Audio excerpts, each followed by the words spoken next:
Hello, welcome to the KetoMom page. My name is Stephanie. Happy Monday if you're tuning in live. We are going to go through the book Worthy. Well, we are going through the book Worthy, and we are actually diving into, so we're in chapter 1, and we're actually going to go through the process, the 4 R's to transcending rejection. And so if you are brand new to the page, welcome to the KetoMom page. I can give you how to eat, what to eat. I'll talk to you about tools you can use. I'll help you on your journey. One of the biggest things I believe is so important is understanding your mindset and realizing that if you truly want to hit your goals, it starts right here, right? So tell me as you're tuning in, it is a Monday, it is a new week. What are you thankful for? I'm a homeschool mom. I'm a mom that is passionate about helping other moms. If you're not a mom, it's not a big deal. Like helping people. I believe that mindset is important. I believe that taking care of our body is important. I also love entrepreneurship. I love business. I love lots of things. And so this page isn't just about recipes. This page is about kind of full circle of sharing what I believe is important. And I hope it adds value to your life. I hope that you hear something and you not only hear it, but you hear it and you apply what you feel like should be applied to your life. Does that make sense? So we've been going through this book. It is a very thick book. It is a lot to read. I'm not reading it to you. I'm giving you an overview, right? If you're going through the book, I'd love to know what you think so far. At any point in time, you can ask questions below. You can send me a message. You can go to KetoMomSecrets, all one word.com. So we started off our morning as a homeschool mom. We actually worked out this morning. We cold plunged. The girls read their Bible. So like our morning, and it's already 10 o'clock here, we haven't done any math. We haven't done anything that would be like school, but we did fitness school and hey, go swap the laundry school and go read. And then we'll dive into some fun books. All right. Tell me one thing you're thankful for. I'm thankful for you. Okay, so if we're going to review, the only thing that I'm going to say as far as reviewing this chapter before I actually go through the 4 R's is this. When you change your relationship with rejection and failure, you change your life. So she's diving into like mindset, what we believe, why we don't do the things that we actually want to do, the failures, the rejections, the things that hold us back. So here's some tactical things you can do to get past rejection and failure, right? And it says the process, the 4 R's to transcending rejection. Number 1 is reveal. And she says you need to identify your current default definition that you give to rejection failure when it happens. Number 2, we have to redefine, create a new empowering definition. Number 3, you have to revisit and reframe, and I'm going to go over these in a second. Revisit and reframe. Reframe the rejection of the past and assign a new meaning. And number 4 is revel. Revel is rejection, in rejection ahead. There's no longer phases me. Dear rejection, you might be big, but my resilience is bigger. So here's what she says.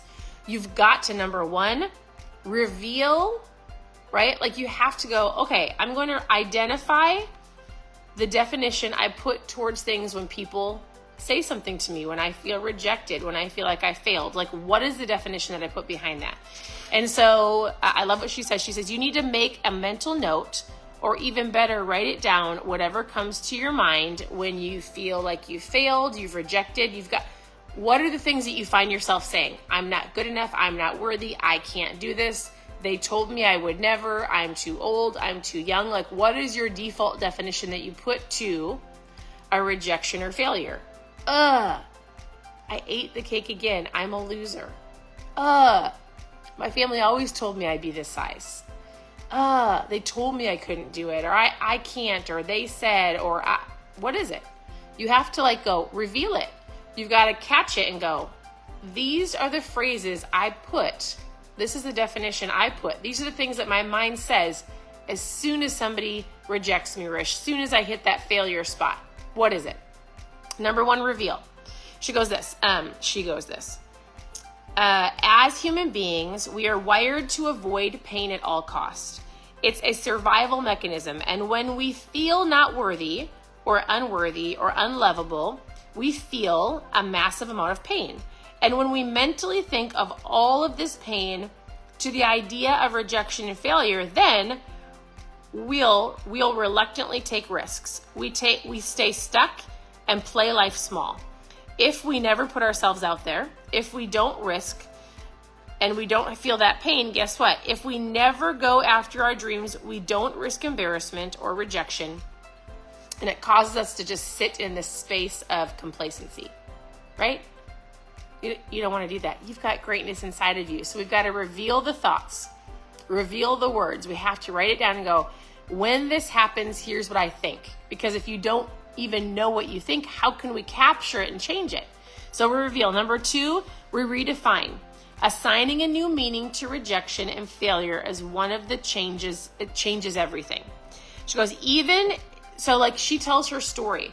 First of all, she was adopted. She talks about feeling rejected. She talks about her very first book. She talks about the makeup industry and the product that she created and the rejection that she felt over and over again. Her first book is great. But here's what she said. She goes, even if a store buyer, when she would come to them and go, here's what I have, right? Even when somebody said no to her, not ever, or whatever the case may be, with not even a crumb of encouragement, she goes, I would say, thank you. And then follow up with an email the next day expressing excitement that one day when we are in stores, our product will bring so much value to customers. She goes, I would communicate zero resentment and full conviction that it would in fact be a yes someday. So instead of when she got rejection, she figured okay, I'm being rejected. Here's what I find myself saying. I'd fall trapped to I'm not worthy.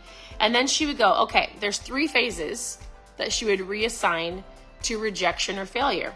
She would say rejection is God's protection. So that's 1. She would capture okay, I'm not worthy. This will never happen. And she goes, nope, it's not true.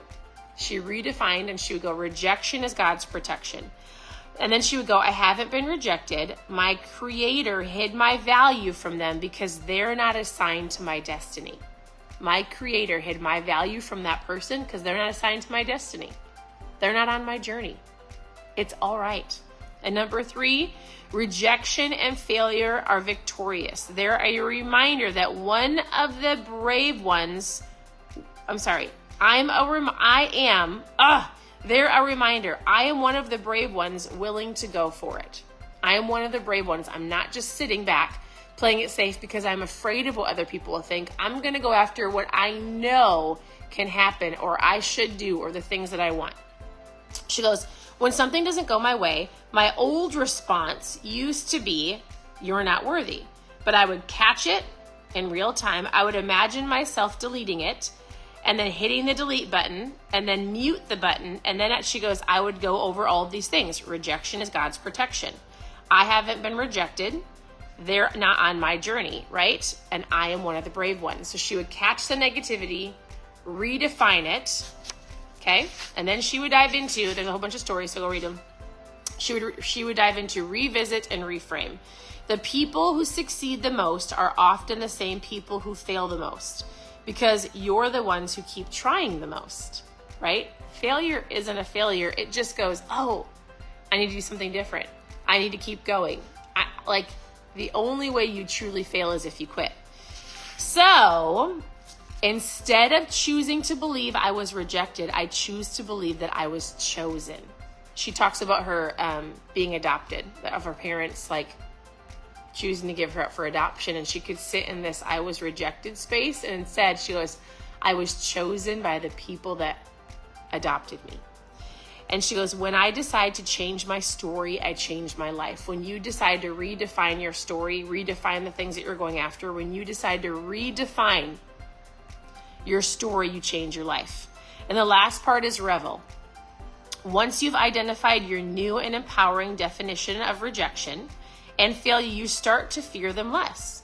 Maybe today is the day that you're going to make a decision to keep going with what you were maybe you woke up today on a Monday and you're like, I'm it's not working. I'm done. I'm not going to do it. But maybe today is the day that you will go, okay, the only way I fail, truly fail, is if I quit. I need to keep going. I'm going to keep going. Change your relationship with rejection and failure as one of the greatest tools to restoring a strong identity and belief in yourself. So that's where we're starting. What do you believe? I've got to capture that negative belief. I need to redefine it. And then I need to believe that there are certain people in my path for a reason, like God's rejection is my protection. And then I'm going to keep going no matter what, because I know that I can do this. Even if people tell me I can't. Like, you know, there's things that you're like, I know I would be good at that. I know I could do this. Or I know I should start that thing or keep going. Or maybe I need to make a pivot. Whatever it is, only you know, right? So if you're reading the book, I hope that you're enjoying it. This is the book for those who had asked what it is. I'm just giving you a brief overview. Tomorrow we'll talk about You're Not Crazy, You're Just First, which I love that topic. You're not crazy, you're just first. So I want to say this. Thanks for tuning in. Wherever you're at in your own space, in your mindset, know that you are worthy. Know that if you take some time, slow down a little bit, listen to the voice inside and follow it, not the negative, the positive, right? Do hard things, reach out and ask questions. One of the biggest things I like to tell people is this: there's so much noise and there's so much information online, and I'm one of them. So whether it's you listen to me or somebody else, when you learn something or you hear something that you're like, that was really good, I need to apply that, then you need to take the action and apply it. We are consumers of wisdom and knowledge from other people, but it doesn't work if you don't apply it, right? You need to take what you learn, put in the work, put in the action, do the hard things, because that will change your life. So this is the book. I want to say thank you for tuning in. You can reach out with questions. You can always, what is this? Funky hair. You can always go to KetoMomSecrets.com. You can go get some recipes, how to get started, reach out with questions, send me a message. I'm going to go homeschool my girls, but I share ketones every day. I mail out trial packs every day. If you're looking for a tool to help you with your health, I have something I'd love to share with you.